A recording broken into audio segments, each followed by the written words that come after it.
На прв поглед не е направено многу во ревидираниот Тайкан, но вистинските подобрувања се однесуваат на автономијата и зголемувањето на перформансите.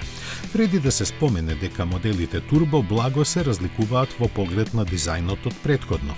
Таблата со инструменти, централниот дисплеј и опционалниот патнички екран имаат оптимизиран кориснички интерфејс со дополнителни функции. Новата функција видео во автомобил овозможува видеостриминг на централниот и на патничкиот екран.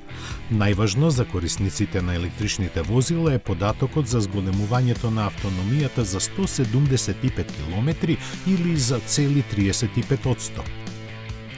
Во зависност од варијантата на каросеријата и моторот, опсегот според WLTP се зголемува до 678 км.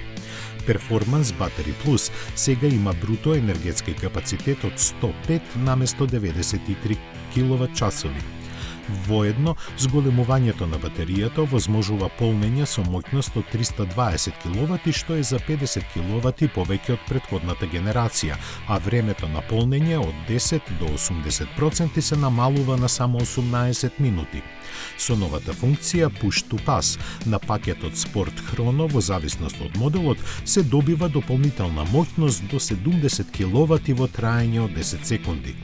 По-спортските вредности за забрзување се резултат на генерално повисоките перформанси на системот. Основниот Taycan испорачува 60 kW повеќе од претходно. Кај Taycan Turbo S големувањето е дури 140 kW кога се користи контролата за лансирање.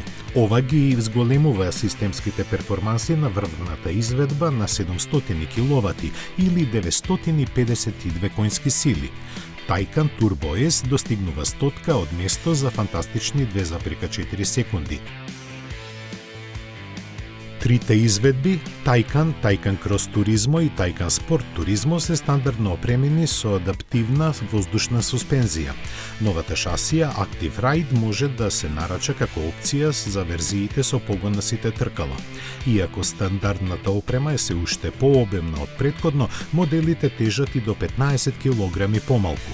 Обновената гама Taycan ќе пристигне во Porsche Center Скопје пролетва.